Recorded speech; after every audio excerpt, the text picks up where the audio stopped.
Video của mình là sờ đây đây. Đây là video đầu tiên của mình ấy, nên mình có tìm mọi người tham cá, nhưng mình phải nói ít lại với nói những câu hơi vô duyên ấy mà mọi người thông cảm nhé.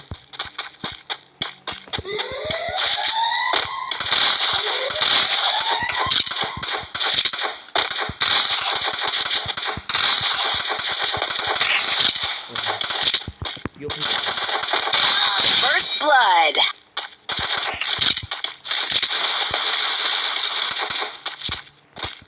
Bò rồi. Double kill.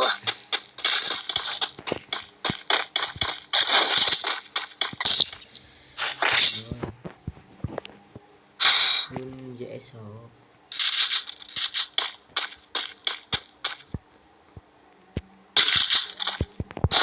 Quên rồi, sao mà quên keo rồi.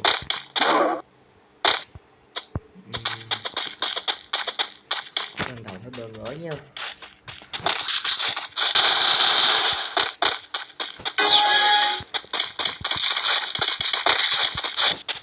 Trên điện thoại nha, mình không có bot nha, mình lên điện thoại nha.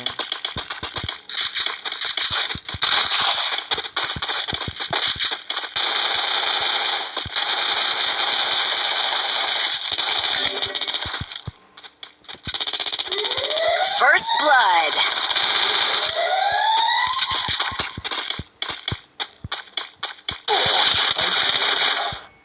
Ok. Người đó nào ấy nhô.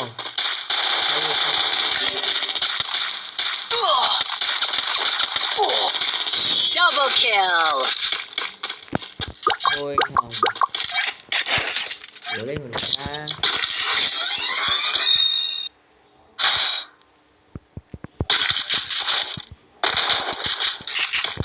Rất nhanh nhận đó mọi người.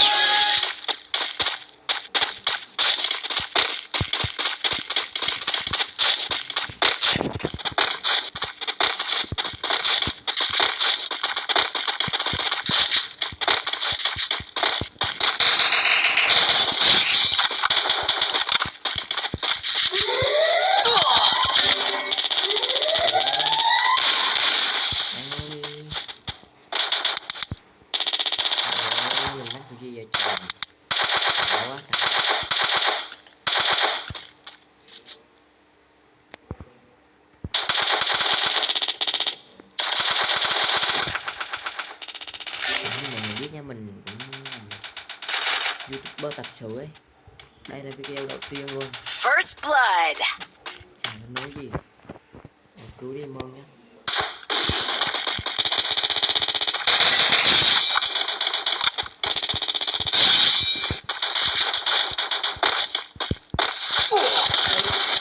Double kill.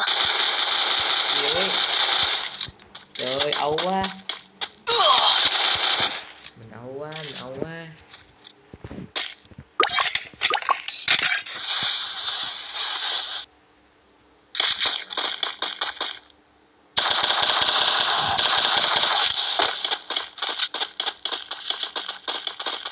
Lên đi rồi.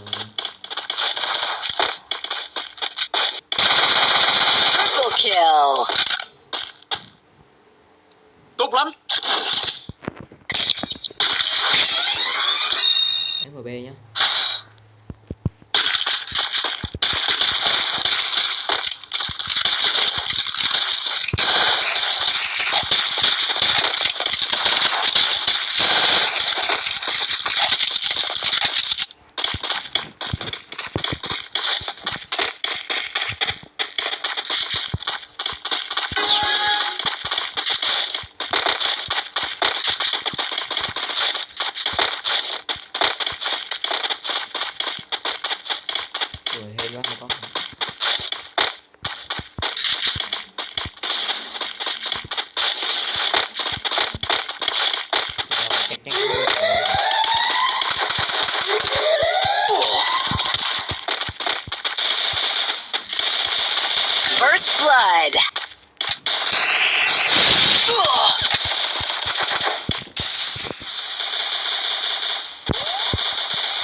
ở trên cứu.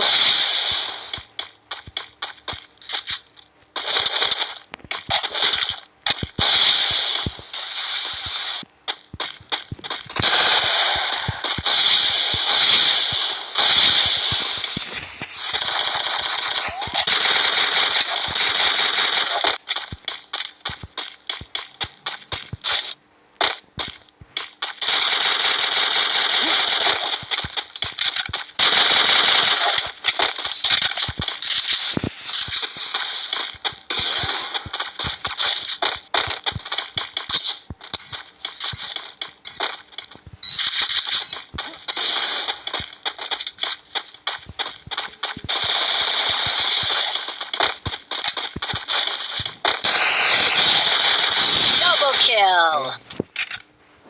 Ủa mình được 2 mà hả?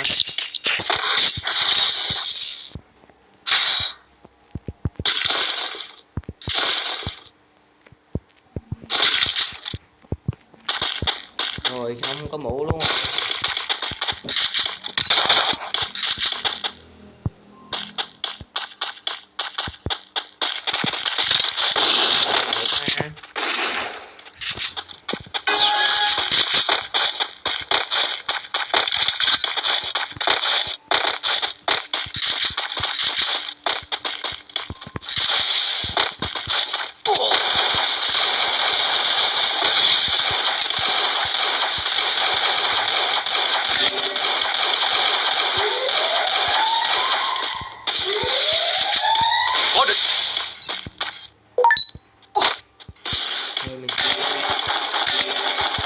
Ui.